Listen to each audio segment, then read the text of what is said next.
କ୍ରୀଡ଼ା ପ୍ରତିଯୋଗିତା ଆରମ୍ଭ ହେବା ପୂର୍ବରୁ ଗ୍ରୀକ୍ ଦେବତା ଜିଉସ୍ଙ୍କ ମନ୍ଦିରରୁ ଅଗ୍ନି ଆଣି ପ୍ରଧାନ ଷ୍ଟାଡିୟମର ସମ୍ମୁଖରେ ଜଳାଇ ରଖାଯାଏ। ତାହାକୁ ଅଲମ୍ପିକ୍ ଜ୍ୟୋତି ବୋଲି କୁହାଯାଏ। ଏହି ଅଗ୍ନିକୁ ମଶାଲରେ ଧରି ବିଭିନ୍ନ ଦେଶରେ ଶୋଭାଯାତ୍ରା କରାଯାଏ। ଶୋଭାଯାତ୍ରା ବେଳେ ବିଭିନ୍ନ ଦେଶରେ ମଶାଲକୁ ସ୍ୱାଗତ କରାଯାଏ। ଏହି ପ୍ରତିଯୋଗିତା ନୃତ୍ୟ, ଗୀତ, ବାଦ୍ୟ ଓ ନାନା ପ୍ରକାର ଆତିଶବାଜି କାର୍ଯ୍ୟକ୍ରମ ମଧ୍ୟରେ ଖୁବ୍ ଆଡମ୍ବର ସହକାରେ ଆରମ୍ଭ କରାଯାଏ। ଯେଉଁ ଦେଶରେ ଏହା ଅନୁଷ୍ଠିତ ହୋଇଥାଏ ସେ ଦେଶର ଶାସନ ମୁଖ୍ୟ ଏହାକୁ ଉଦ୍ଘାଟନ କରନ୍ତି। ଆନ୍ତର୍ଜାତିକ ଅଲମ୍ପିକ୍ କମିଟିର ସଭାପତି ତାଙ୍କୁ ସମ୍ମାନର ସହିତ ମଞ୍ଚ ଉପରକୁ ପାଛୋଟି ନିଅନ୍ତି। ମଞ୍ଚ ସମ୍ମୁଖରେ ସର୍ବପ୍ରଥମେ ଗ୍ରୀକ୍ ଦେଶର ପ୍ରତିଯୋଗୀମାନେ ବାଦ୍ୟର ତାଳେ ତାଳେ ଶୋଭାଯାତ୍ରା କରିଯାଆନ୍ତି। ତାପରେ ବର୍ଣ୍ଣମାଳାର କ୍ରମ ଅନୁସାରେ ଅନ୍ୟାନ୍ୟ ଦେଶର ପ୍ରତିଯୋଗୀମାନେ ଏବଂ ସର୍ବଶେଷରେ ଆୟୋଜକ ଦେଶର ପ୍ରତିଯୋଗୀମାନେ ଶୋଭାଯାତ୍ରାରେ ଯାଆନ୍ତି।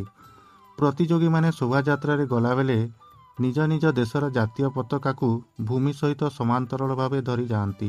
ଯେଉଁ ଦେଶରେ କ୍ରୀଡ଼ା ପ୍ରତିଯୋଗିତା ଅନୁଷ୍ଠିତ ହେଉଥାଏ ସେହି ଦେଶର ଜାତୀୟ ସଙ୍ଗୀତ ଗାନ କରାଯିବା ସହିତ ଜାତୀୟ ପତାକା ଏବଂ ଅଲମ୍ପିକ୍ ପତାକା ଉତ୍ତୋଳନ କରି ଉତ୍ସବ ଉଦ୍ଘାଟନ କରାଯାଏ। ଅଲମ୍ପିକ୍ ପତାକାର ରଙ୍ଗ ଧଳା ଏବଂ ଏଥିରେ ଛନ୍ଦାଛନ୍ଦି ହୋଇ ବିଭିନ୍ନ ରଙ୍ଗର 5ଟି ବଳୟ ବା ବୃତ୍ତ ଅଙ୍କିତ ହୋଇଛି। ବଳୟଗୁଡ଼ିକର ରଙ୍ଗ ଲାଲ, ନୀଳ, ସବୁଜ, ହଳଦୀ ଏବଂ କଳା। ବଳୟଗୁଡ଼ିକ ଏସିଆ, ୟୁରୋପ, ଆମେରିକା, ଆଫ୍ରିକା ଓ ଅଷ୍ଟ୍ରେଲିଆ ଏହି 5ଟି ମହାଦେଶର ପ୍ରତୀକ। ଆଣ୍ଟାର୍କଟିକା ମହାଦେଶରେ ଜନବସତି ନଥିବାରୁ ଏହାକୁ ନିଆଯାଇ ନାହିଁ।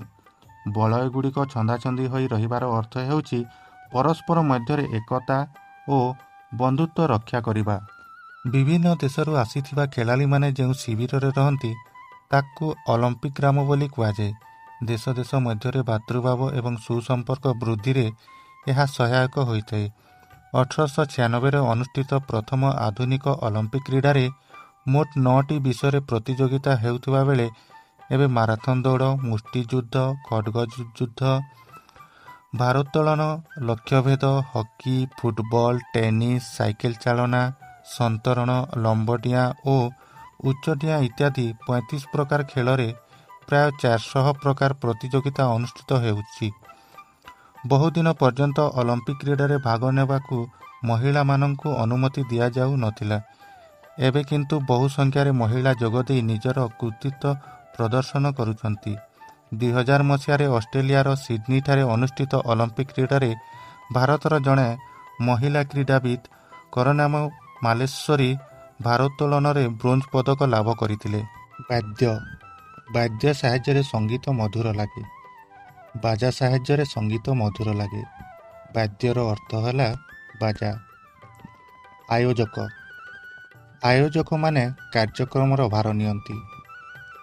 ଆୟୋଜନକାରୀମାନେ କାର୍ଯ୍ୟକ୍ରମର ଭାର ନିଅନ୍ତି। ଆୟୋଜକର ଅର୍ଥ ହେଲା ଆୟୋଜନକାରୀ। ଭାତୃଭାବ। ଉତ୍ତମ ବ୍ୟବହାର ଦ୍ୱାରା ଭାତୃଭାବ ବଢ଼ିଥାଏ। ଉତ୍ତମ ବ୍ୟବହାର ଦ୍ୱାରା ଭାଇଚାରା ବଢ଼ିଥାଏ। ଭାତୃଭାବର ଅର୍ଥ ହେଲା ଭାଇଚାରା। ଅଲିମ୍ପିକ୍ କ୍ରୀଡ଼ା ନୃତ୍ୟ, ଗୀତ, ବାଦ୍ୟ ଓ ନାନା ପ୍ରକାର ଆତିଶବାଜି ସହିତ ଖୁବ୍ ଆଡମ୍ବରରେ ପାଳନ କରାଯାଏ। ପ୍ରଥମେ ଗ୍ରୀସ୍ ଦେଶର ପ୍ରତିଯୋଗୀମାନେ ବାଦ୍ୟର ତାଳେ ତାଳେ ଶୋଭାଯାତ୍ରାରେ ଯାଆନ୍ତି। ଯେଉଁ ଦେଶରେ କ୍ରୀଡ଼ା ଅନୁଷ୍ଠିତ ହୁଏ ସେହି ଦେଶର ଜାତୀୟ ସଙ୍ଗୀତ ଗାନ କରିବା ସହିତ ଜାତୀୟ ପତାକା ଓ ଅଲମ୍ପିକ୍ ପତାକା ଉତ୍ତୋଳନ କରାଯାଏ। ପତାକାରେ 5ଟି ବଳୟ ଲାଲ, ନୀଳ, ସବୁଜ, ହଳଦୀ ଏବଂ କଳା ରଙ୍ଗର ରହିଥାଏ। ବଳୟଗୁଡ଼ିକ ଏସିଆ, ୟୁରୋପ, ଆମେରିକା, ଆଫ୍ରିକା ଓ ଅଷ୍ଟ୍ରେଲିଆ ଏହି 5ଟି ମହାଦେଶର ପ୍ରତୀକ। ବଳୟଗୁଡ଼ିକର ଅର୍ଥ ଏକତା ଓ ବନ୍ଧୁତାକୁ ଦର୍ଶାଇଥାଏ। ପ୍ରତିଯୋଗୀମାନେ ଅଲମ୍ପିକ୍ ଗ୍ରାମରେ ରହିଥାନ୍ତି।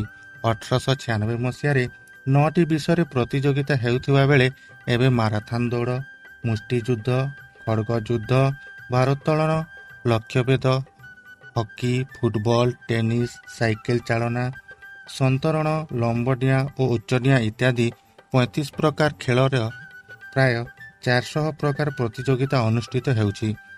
2000 ମସିହାରେ ଅଷ୍ଟ୍ରେଲିଆର ସିଡନୀଠାରେ ଅନୁଷ୍ଠିତ ଅଲମ୍ପିକ୍ କ୍ରୀଡ଼ାରେ ଭାରତର ଜଣେ ମହିଳା କ୍ରୀଡ଼ାବିତ୍ କରନାମ ମାଲେଶ୍ୱରୀ ଭାରୋତ୍ତୋଳନରେ ବ୍ରୋଞ୍ଜ ପଦକ ଲାଭ କରିଥିଲେ।